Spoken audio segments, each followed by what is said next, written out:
sure that is something you request 2 days in advance. I think another important thing, another number 16, any event that is greater than 150 people falls into the university center's party policy. And so there are things that could be supplemental as a result of the size. Not always the case, but it's just understand that if you get an event that falls over 150 people, the university center's party policy takes effect as it relates to certain types of events. Means there could be additional security costs and some other things that might have to be associated or connected to it. So just keep that in mind.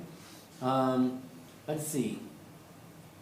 Rooms and things like that are generally kept closed and locked at all times, and that's usually because they've set things up for a reservation or something like that. So generally, rooms are kept locked and closed. But so it's important to go early to get access to that space, and that sort of ties in that like room access thing that we talked about earlier. Okay. Next thing, understanding. Understand your audience, know what kind of event you're doing, and know who it's for. So you can make sure you have the right accommodations set up in that building and in that space for your audience. You know, is it an award celebration? Is it a cocktail thing? Is it a mix and mingle? Is it a team builder activity? Is it a party? Know what you're using it for and make sure that you have the right things in place. And those attendance numbers are really important because they, you know, as the university center, I can put out more tables and chairs really easy. But as dining services, to have more food can be a real challenge sometimes. So make sure that if you're doing something that has multiple layers and things, part of it, that you communicate those numbers and try to plan accordingly. So if you know you're going to have 200 people, that's fine. And if the number changes to 250, the university center can probably accommodate in most cases, assuming the room can accommodate it. But like I said, if that was, you know, if you have to tell catering, hey, I need 50 more hamburgers, that might be a challenge based on what their catering things are in place at the time. Or whatever it is. I think 50 hamburgers I could probably handle, but you know what I mean. 50 more fancy hors d'oeuvres.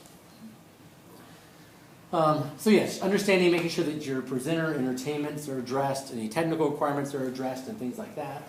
But you know, communicate. Have those conversations. The earlier, the better. So if you want to start meeting with the university center, you know, as early as in advance as you can, they will start meeting with you about that event. So if any of you have an event that takes place in November or October, go ahead and start meeting with them now.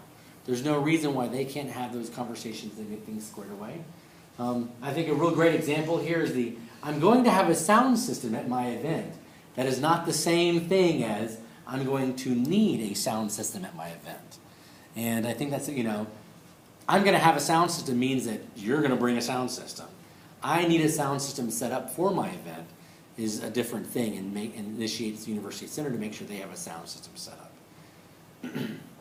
And then for your event timeline, be accurate and be honest.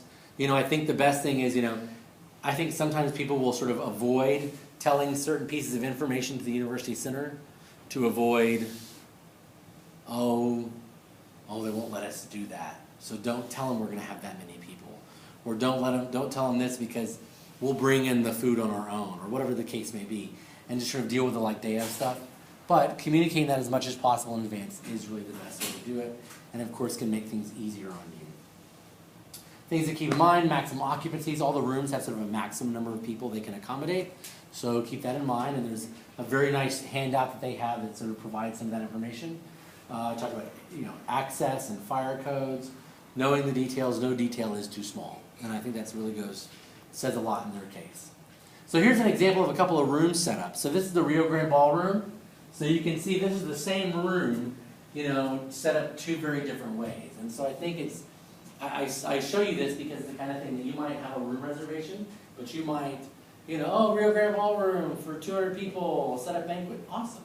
There's a lot that you can do with it. It doesn't have to always be exactly the same. And if you don't tell them, they will sort of do a default kind of a thing. But these are drawings that they can always help you do. So if you're doing an event and you know you need it set up a certain way, you can have that conversation with them as long as there's enough time for them to do a drawing before the event.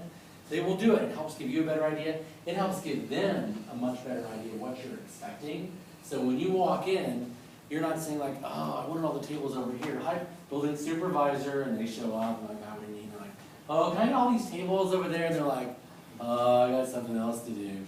because they've got other things to do. You know, they're here to help you, but at the same time, their job isn't to be your labor for your event. And so it's important that if you can do this kind of thing, it makes things run much more smoothly the day of. Even though I know I've been that guy. Hey, building supervisor, I need like 30 tables. I don't know, I forgot, it's new. It just changed. Same with the Bluebonnet Ballroom.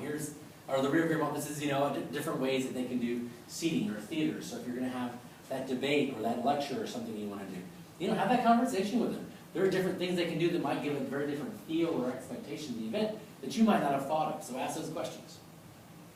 Be specific, drawing, we talked about that. So having them help you do that drawing is really important.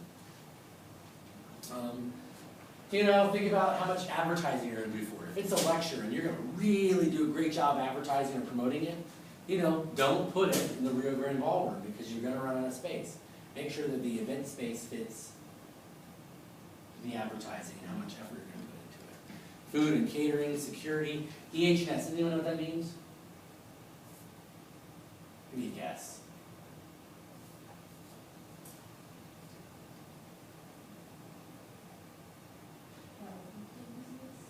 What is it? Very close. Environmental health and safety. These are like the fire marshal on campus kind of people, I guess you could say. So they're, they're the ones that, kind of walk in like, oh, you can't do that. You can't block that door. They are there to sort of make sure we're all safe and responsible and everything goes well. And so security, EH&S, those are areas that I think are important to keep in mind and consider. And the building is going to often reference and refer to them to help make sure things are successful. Central receiving, those are some folks on campus, they have additional tables and chairs. They also have poster boards. So if you're going to do tables and chairs out in the UC Mall, the University Center will help you with that. If you're going to do tables and chairs in the Library Mall, they can help you with it. But central receiving is if you want to do tables and chairs somewhere else, that was sort of like one of those kind of main key areas, they have tables and chairs they can provide for other places on campus as well. Off-site events. So the university, off-site would mean outside of the university center. So things that you can just kind of keep in mind that they can kind of help you out with. Things that take place outside the UC.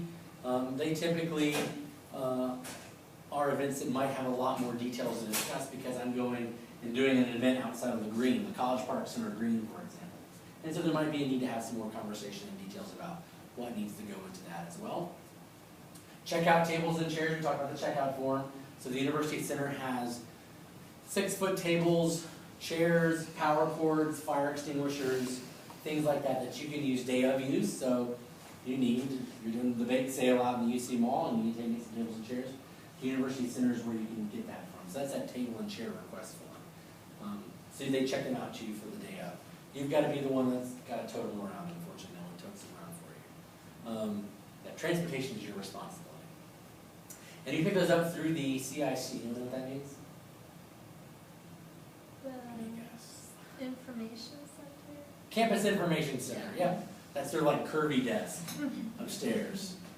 So they're the ones that check that stuff out to you. Building policies are weird rules. The Carlisle Suite here in this building, anyone seen it, used it before?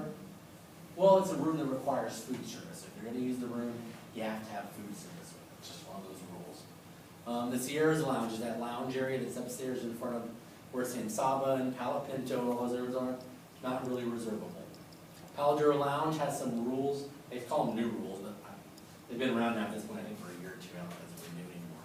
But for example, the Palo Duro Lounge, they use it as partially for dining space now, so you can't reserve it in the middle of the day and take up the whole room like we did at one time because we've got to use it for dining space for people at lunchtime and that kind of thing. So Palo Duro has some limited access in terms of groups reserving it. It also can only be reserved by a department. So you as a student organization can't go reserve the Palo Duro Lounge, but the political science department could. Art gallery. Anyone seen our art gallery in this building before? Yes, upstairs. Yeah. Dr. Sachs's contribution. Well, the art on the walls, yes.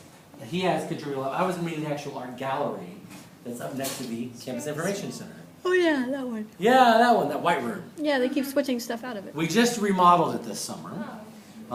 So we are looking for art to exhibit. So there's a process that's done through Excel, which is our student programming board, they're the ones that manage that space now, and so we've just recently redone it. Got some nice new walls and new lights, it's looking all fancy. So we're ready to take and put some exhibits in it. So if you know any artists, aspiring artists, students, whatever, we'd love to have some art exhibit in there. So it's like a rotational process. And then the UC Mall, 2 reservations. That's important to know. The UC Mall is reserved by our office, Activities and Organizations, but then also if you're going to use the UC Mall, you need to reserve it through operations so they can provide the equipment or things that you need. Does that make sense? So when you reserve the UC Mall and you take that campus event sheet to Marilyn, she's going to write it in the book and she's got the reservation of it. But then if you want anything else, you've got to go to operations to reserve the equipment for it. So there's kind of a 2 reservation process for the malls. Events in the University Center, if you're going to be outside the hours of 7 to 10 or 7 to 11, you got to pay overtime, $100 an hour. Ouch. Mentioned the party policy. Anything over 150 people falls into this party policy. So there's some different things that the UC requires for those kinds of events and security. And it is painful but possible. Isn't that great? And I think I want to say that because I think anything that you as a student group want to do, and I truly mean that, almost anything